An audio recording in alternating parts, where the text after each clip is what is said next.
We're back in a GR Corolla, and we are finally in Michigan. It's a wet day out. We can explore some grip limits in this today.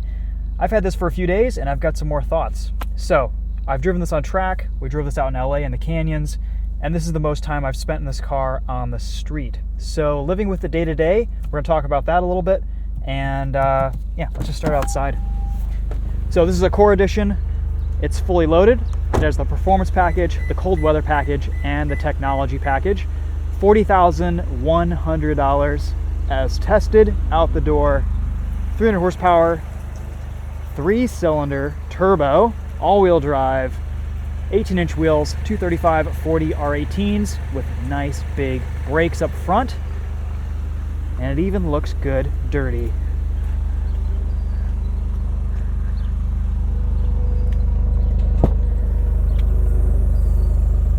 Some usable space back here. The floor is a little bit higher because this Corolla is all-wheel drive, and you need a little bit of a higher floor for all the running gear, the rear diff, all that stuff.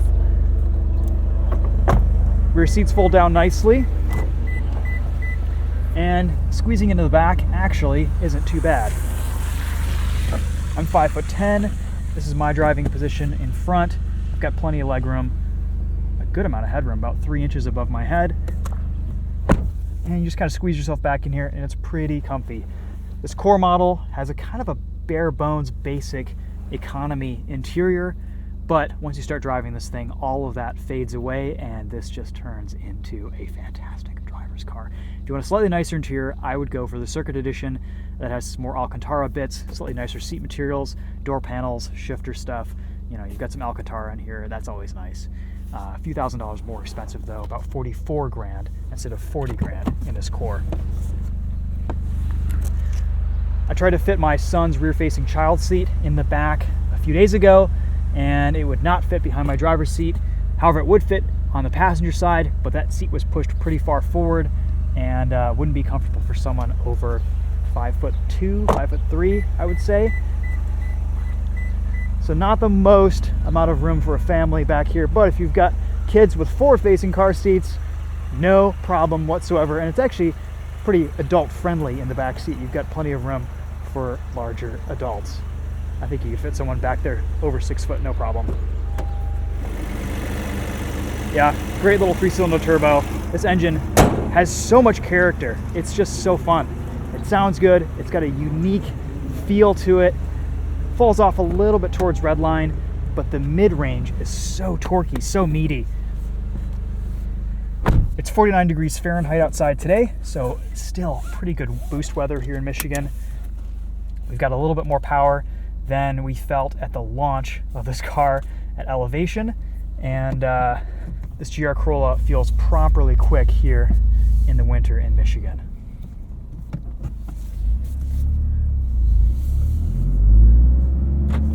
All right, so let's just get right into it. I love driving this thing. It is so much fun. We're gonna be doing a comparison video later this week, this versus the Type R versus the BRZ, but I will just say, this is just a little rally car. It is so engaging, so exciting. I love all of the inputs. Steering feels great. Pretty communicative, even on a day like today. We're on the Michelin Pilot Sport 4s. I can get a good idea of what the front tires are doing in the wet. And I love this shifter. We have a few different drive modes: Eco, Normal, Sport, Custom. Custom, basically, you can control steering weight and throttle response. I have that set to Sport throttle response, normal steering. Down here you can control your auto rev matching with the IMT button.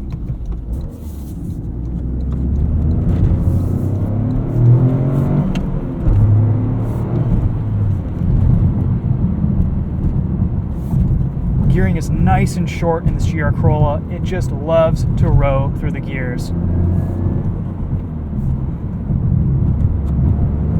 A little bit of turbo lag around 3,000 RPM, but above that, it just pulls nice and hard.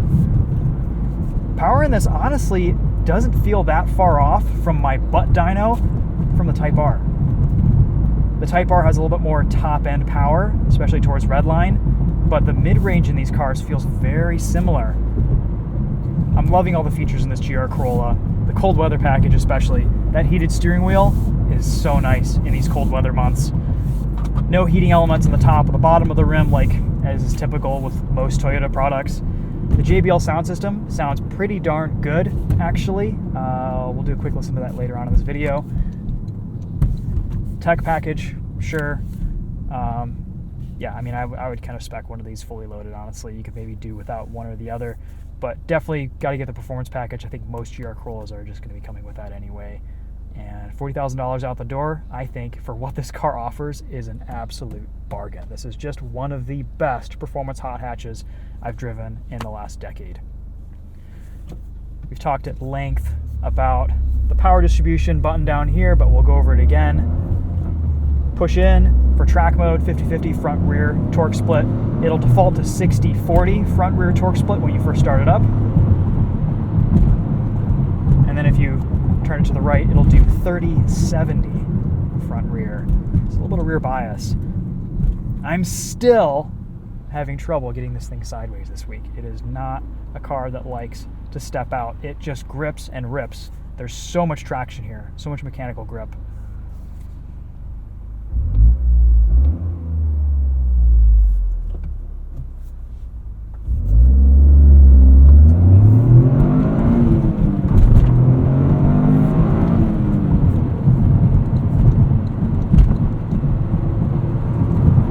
In the real world, this is quick. Surprised how well it pulls, even in higher gears.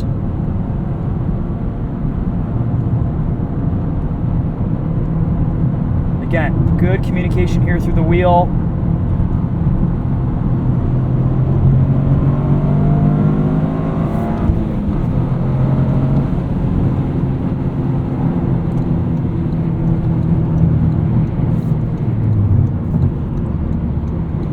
And on the highway, it's actually quieter than I was expecting. A little bit less road noise in here than the Type R. You can easily have a conversation, listen to music. We've got adaptive cruise control, lane keep assist. It's pretty nice, honestly. Good visibility all the way around, too. Seating position in this GR Corolla is a little bit higher. The passenger seat is a little bit lower than the driver's seat, so the passenger gets a pretty nice low view of everything. But I could do with a little bit more lower adjustment on the seat to get more in the cabin. That said, though, it's okay. I mean, these seats are comfortable. They're very supportive. And I actually like a good cloth seat. I think it makes for a little bit more of a grippy and enjoyable daily experience. There's something about this GR Corolla that just feels alive. Its wheelbase, its weight, the way it just kind of feels underneath you with the steering and the way you just sit in it, you just kind of, it's like you're kind of on top of it and just kind of rotates around you. It feels very boxy, very square, very stable.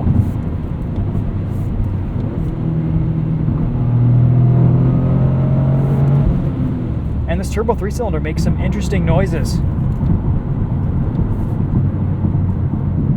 As it builds boost and you let off, there's a little bit of blow-off valve whoosh in there.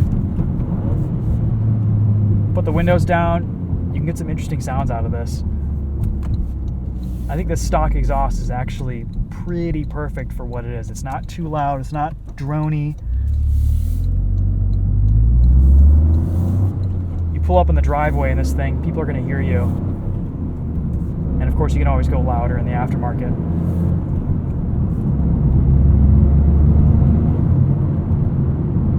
Let's talk about ride quality. Earlier this week, it was pretty cold, about 20 degrees Fahrenheit out, and the ride was stiff. Smooths out quite a bit, around 45, 50 degrees, so that's nice.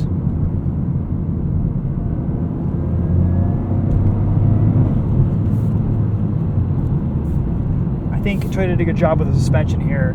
It's a sporty balance between ride quality and handling. For the enthusiast who wants a good daily driver, I think it's perfect. It's engaging but not punishing. I don't know, it's a nice balance. Toyota did a good job here.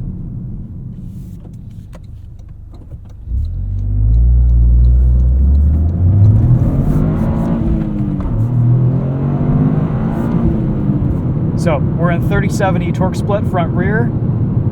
Still can't get this thing to slide even in the wet. It has so much traction.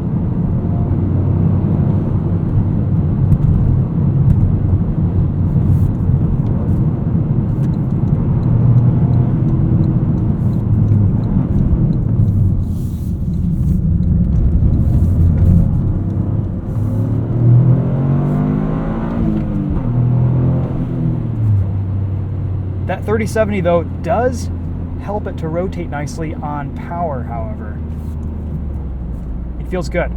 I like the way this car handles in the wet on power. It's interesting because that 30/70 mode doesn't feel like the Golf R with its trick rear diff, or even the Focus RS, which kind of felt artificially rear-wheel drive.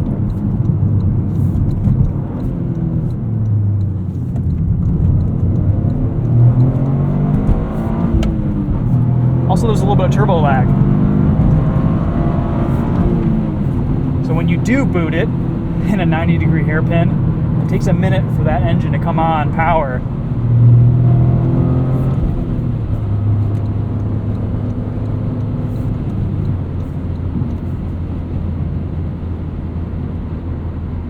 Basically, the takeaway is if you want a car to go sideways in, hoon around in, Toyota makes a GR86 and a Supra that do that very, very well.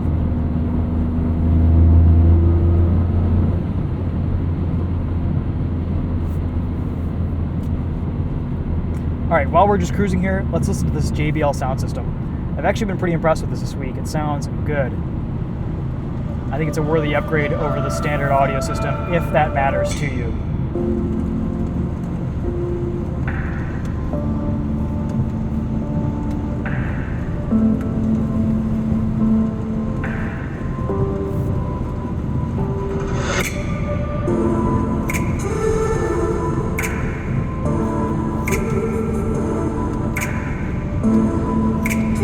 We'll also test out lane centering while we're at it too.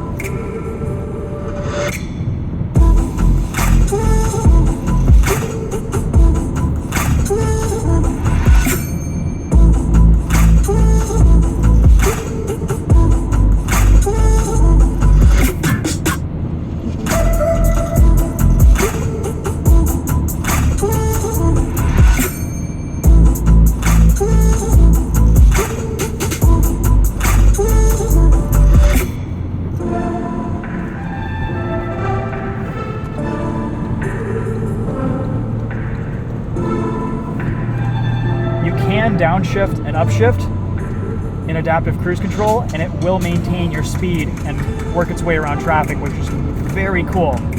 Type R does that too, and I love it.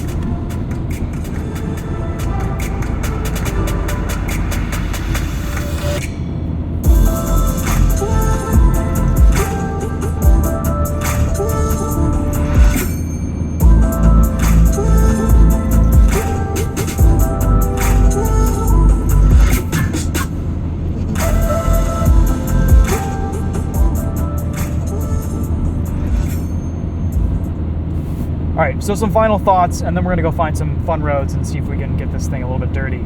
I love this GR Corolla. This thing has really won my heart this week. It is so much fun to drive on a daily basis and live with. I think when we all first drove this out on track, there was kind of a collective sigh of disappointment from all the journalists who drove the car. Part of that was, I think we were at altitude. This was a little bit slower than it should be, up 5,000-6,000 feet above sea level, and it was a hot day. It was 90 degrees, so this was really pretty far down on power. Out here today in Michigan with a little bit of cold air getting in and giving us nice boost with that turbocharged 3-cylinder, this thing feels healthy. It feels really good. This engine is interesting. It sounds nice. The chassis here is just awesome. The grip levels are fantastic. I love the way this takes a corner.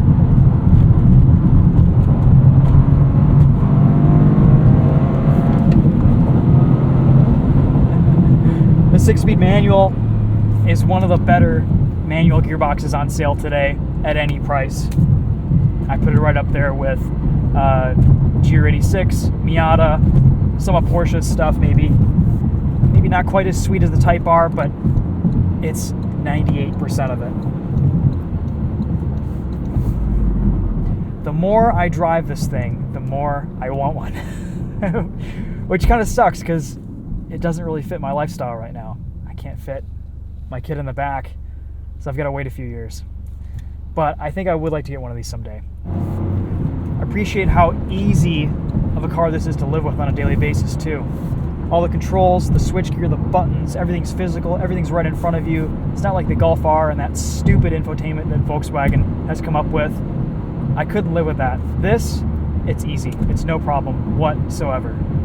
This has all of the modern amenities, safety features that you could want out of a car like this, but it's still exciting and fizzy and engaging and fun to drive.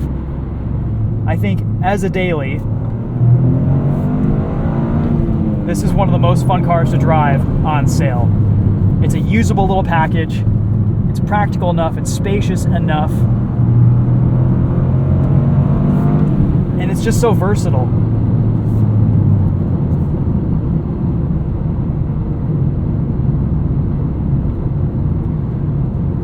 A couple little ergonomic complaints. There's no armrest, but that actually might help you fit in this car a little bit better.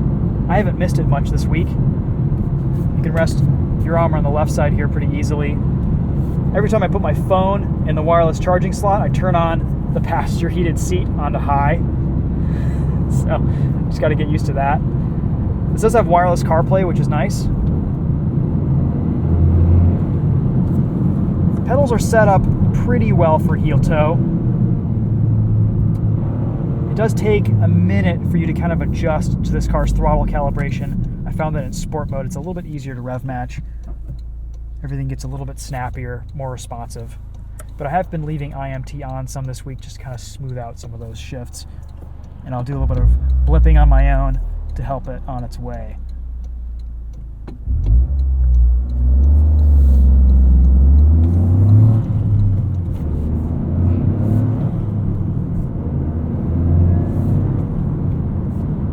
Clutch is easy to modulate.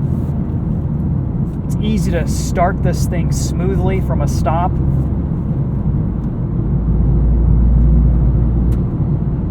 I think it'll be pretty fuel efficient too. You should see maybe somewhere in the 20s average, depending on how you're driving it on the highway, longer road trip, maybe upwards of high 20s, 30 mpg in this.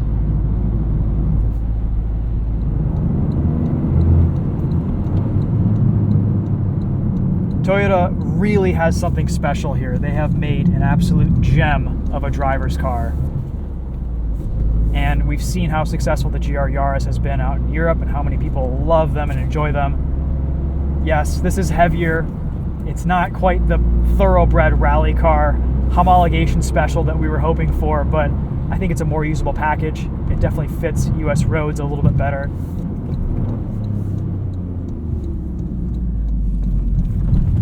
All right, let's go tackle some back roads.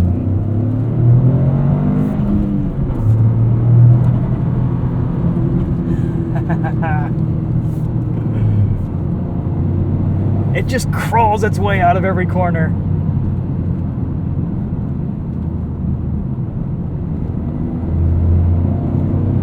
Brakes feel phenomenal.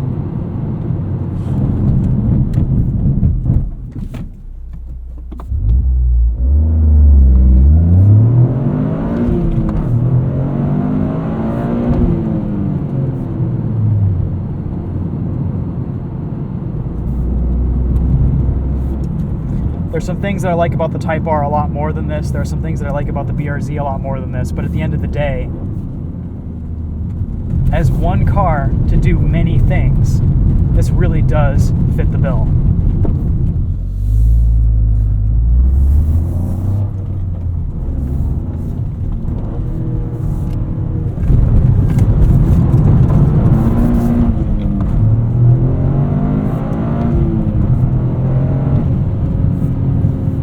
My favorite thing about this GR Corolla is that you can pull the handbrake and stay into the power and it'll just disconnect that rear axle.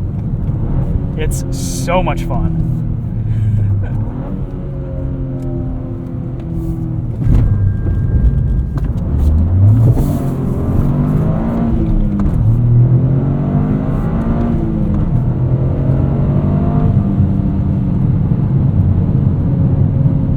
yes, if you're asking the question, will it rally? The answer is definitely. Even on a set of Pilot Sport 4s.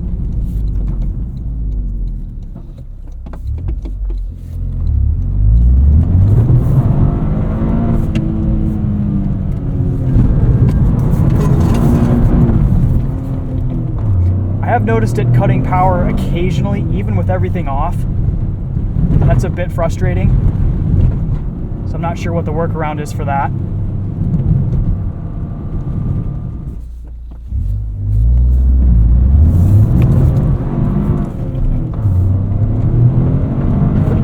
.3070 does give you a really nice rotation on the dirt. That's what we're in right now. Feels about how you would expect it to, which is just perfect.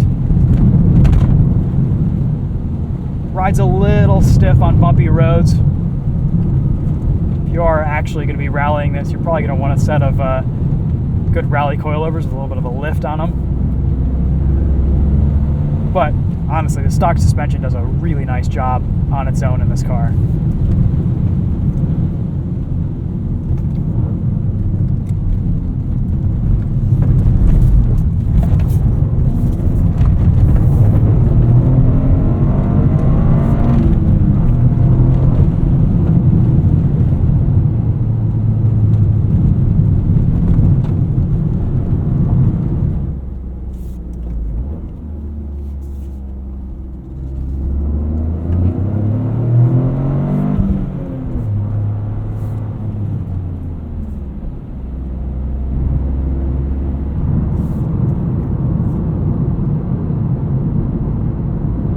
As a winter car, this would just be awesome. It would be so much fun. You can feel that this all-wheel drive system is just telepathic in how it reacts to inputs, distributes power. The diffs are amazing.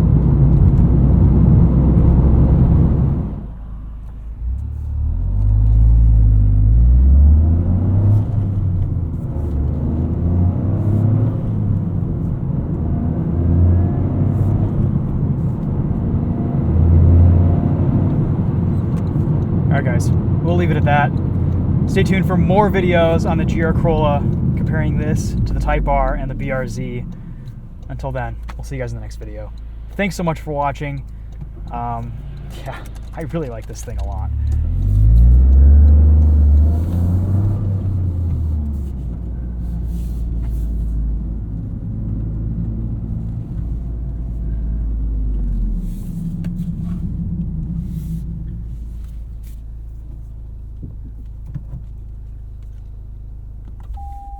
One of the greats from Toyota, for sure, without a doubt. See how dirty it is. Oh, it's not even that bad.